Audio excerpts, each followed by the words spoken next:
வணக்கம், welcome to Kovai cookery. இது வரைக்கும் நம்ம சேனலை சப்ஸ்கிரைப் பண்ணலைன்னா பண்ணிக்கோங்க. பக்கத்தில் இருக்கிற பெல் ஐக்கானை கிளிக் பண்ணிக்கோங்க. இன்றைக்கி நம்ம ஒரு வெஜிடேரியன் டிஷ் தான் பார்க்க போகிறோம். சொரக்காயை வச்சு கூட்டு எப்படி பண்ணலான்னு பார்க்கலாம். அதுக்கு ஒரு சொரக்காய் எடுத்துருக்கிறேன். அதை தோலை நல்லா சீவிக்கலாம். சீவிட்டு குட்டி குட்டியாக கட் பண்ணிக்கலாம். மேலே இந்த மாதிரி சீவிட்டு நல்லா கழுவிக்கலாம். ஒரு மஞ்சளாக ஒரு இது மாதிரி வரும், அதை இது பண்ணிக்கிறக்காக நல்லா கழுவிட்டு அதுக்கப்புறம் பொடி பொடியாக கட் பண்ணிக்கலாம். இப்போ கூட்டுங்கிறதுனால நம்ம கடலைப்பருப்பும் பாசிப்பருப்பும் சேர்த்துறோம். இப்போ கடலைப்பருப்பு ஒரு 1/2 டம்ளரும் பாசிப்பருப்பு ஒரு 1/4 டம்ளரும் சேர்த்து மொத்தம் 3/4 டம்ளர் இதை குக்கரில் போட்டு வேக வச்சுக்கலாம்.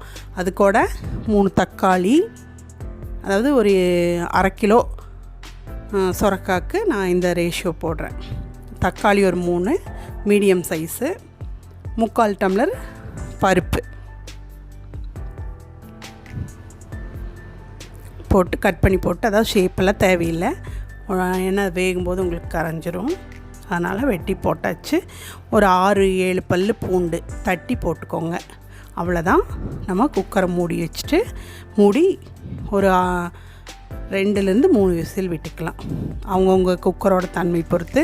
இப்போ அரைக்கிறதுக்கு ஒரு வரமிளகா ஒரு 4, ஒரு கால் மூடினா ஒரு மூடியில் 4 பிரித்தோம்னா அதில் வர அளவுக்கு 1/4 பங்கு அந்த அளவுக்கு தேங்காய் கட் பண்ணி போட்டுக்கலாம். சீரகம், சின்ன வெங்காயம், பச்சை மிளகாவும் போட்டுக்கலாம். நான் வரமிளகா போட்டுக்கிறேன். இப்போது அடுப்பில் எண்ணெய் வச்சுட்டு எண்ணெய் காஞ்சோன்னே கடுகு போட்டு பொரிஞ்சுன்னேவே கொஞ்சோண்டு சோம்பு ஒரு 1/4 ஸ்பூன் அளவுக்கு, ஒரு 50 கிராம் அளவுக்கு, 50லேருந்து ஒரு 75 கிராம் வரைக்கும் சின்ன வெங்காயம், கருவேப்பிலை போட்டு தாளிச்சிக்கலாம். கூட வரமிளகா ஒரு 2 போட்டுக்கலாம் கட் பண்ணி. அவ்வளோதான். தாளிச்சிட்டு சொரக்காயும் சேர்த்து நல்லா வதக்கிக்கலாம். கண்ணாடி பதம் வந்தோடனேவே நம்ம காயை சேர்த்து வதக்க ஆரம்பிச்சுக்கலாம். ரொம்ப நல்லாயிருக்கும். செஞ்சு பாருங்கள், கமெண்ட் பண்ணுங்கள், லைக் பண்ணுங்கள், நம்ம வீடியோவை சப்ஸ்கிரைப் பண்ணுங்கள்.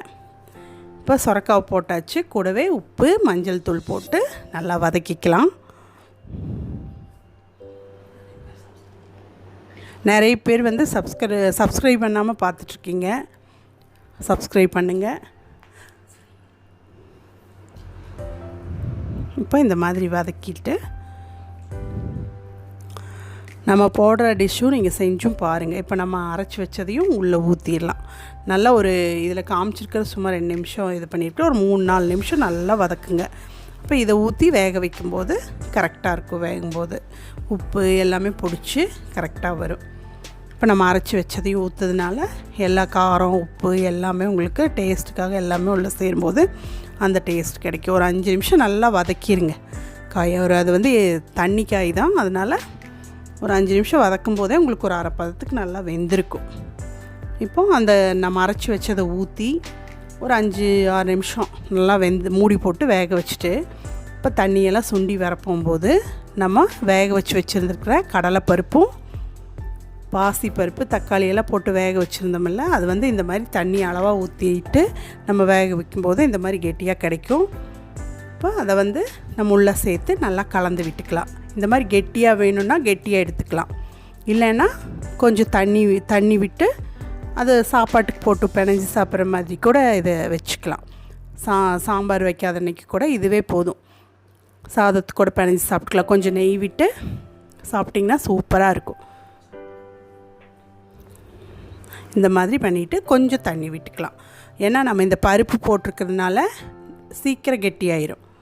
நீங்கள் உங்களுக்கு தண்ணி மாதிரி வேணால் நல்லாவே தண்ணி ஊற்றுனீங்கன்னா தான் கொஞ்சம் தண்ணி மாதிரி இருக்கும். ரொம்ப தண்ணி மாதிரி இருக்காது, கொஞ்சம் மைல்டாக கிரேவி மாதிரி இருக்கும். இந்த அளவுக்கு நம்ம தண்ணி ஊற்றி வைக்கும்போது கெட்டியாயிரும். இப்போது ஒரு 5 நிமிஷம் விட்டு எடுத்துக்கலாம். 5 நிமிஷம் கூட வேண்டாம், ஒரு 3 நிமிஷம், அதுவே உங்களுக்கு டக்குன்னு கெட்டியாக ஆரம்பிச்சிடும். இந்த மாதிரி கலக்கி விட்டுக்கோங்க. நம்மளுக்கு எந்த மாதிரி பதம் வேணுமோ நீங்கள் அந்த மாதிரி பண்ணிக்கலாம். இது கூட இப்போ இந்த வேக இந்த அளவுக்கு வெந்த உடனேவே கொத்தமல்லி தூள், நான் இதில் காமிக்கலை, கொத்தமல்லி தூள் ஒரு 1.5 ஸ்பூனும் ஒரு 1/2 ஸ்பூனு வரமிளகாத்தூளும் சேர்த்துக்கோங்க. அவ்வளோதான். நீங்கள் செஞ்சு பார்த்துட்டு கமெண்ட் பண்ணுங்கள். அதுதான் எனக்கு ஒரு மோட்டிவேட் பண்ணும் எனக்கு. நன்றி, வணக்கம்.